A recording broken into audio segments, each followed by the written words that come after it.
Great break there. Got the ball slightly inside his target, but the ball held up and tripped the 4.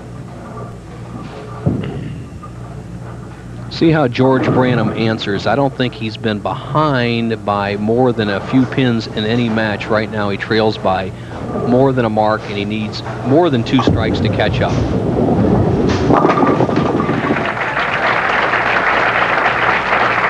We have Mike Albee of Indianapolis guest commentating, and here in Fresno, in addition to the great agricultural heritage, this is the home of race car drivers, too. The Vukovich family are from this area.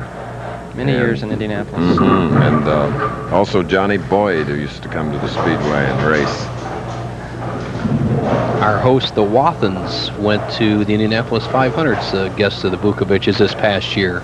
Now, right now, 7th frame, George Branham trails by 12 with a strike, can cut it to 2. Ball just not making it up on that lane now. George is going to have to make a move here very quick.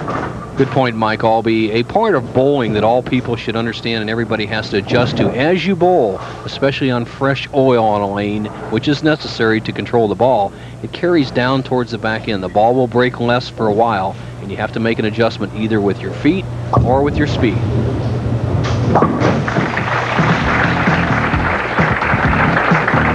All right, trailing by 12 here in the semifinal match. We're in Fresno, where relief from the sweltering heat is only a short drive from downtown.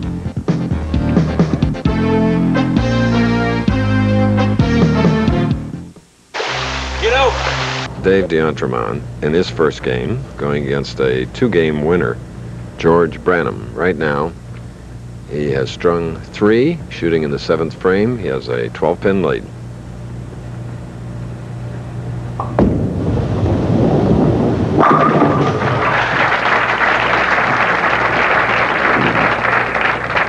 The train of Dave D'Entremont keeps that hand underneath the ball, just nails it down 4 in a row, has a 22-pin lead.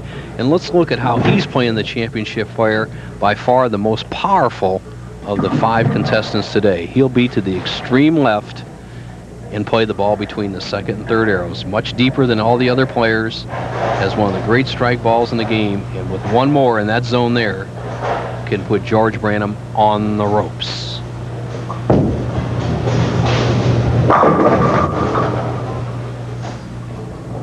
What do you think, Mike? That was a big shot of the match. He pretty much controlled his own destiny with that one. Great shot. Ball broke a little late, but he threw it as well as he could, and just a solid 10-pin. Interesting point here is how D'Entremont attacks the spares. He'll flatten that wrist out and go across lane with a lot more speed. Oh, too flat. Too flat and just a little careless, Mike. He just can't step up there on the approach, especially under pressure, and open the door for George Branham. Look at this shot. Kind of whips it down there nonchalant. And wow, what a major change in the match right now. Branham trails by less than 10. Great shot by George. This is the first 2 matches. This is where George has taken over. Next Saturday, don't forget, Wide World returns with explosive heavyweight action. There's John Wayne's relative, Tommy Morrison. He's going to go against Joe Hipp, and we'll have the American Championship Racing Series from Hollywood Park. Mike Albee, any salutary advice for George Branham? He needs a strike here, and he struggled on this lane. He needs to move right and keep his speed up. Great shot by George. Same break that Dave D'Entremont got. The solid 10, all of a sudden we're seeing the solid 10 in the later matches. In your opinion, what do you think causes it? You watch the pin action here, and why are we starting to see the solid 10 where we didn't see it earlier? I think the oil's carried down a little bit farther, so the ball's breaking a little later, so the guys have to go a little straighter into the pocket, and their angle has changed just enough to get the 6 around the 10. All right.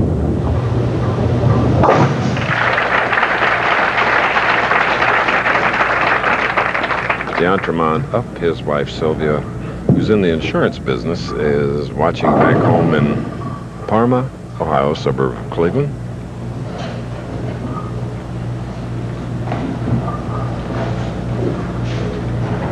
Ninth frame leads by 9.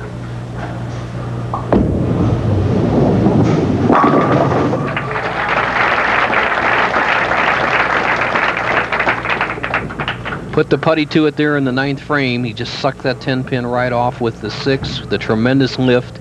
And right now, with 2 more strikes, Dave D'Entremont can end George Branham III's day. And he knows it.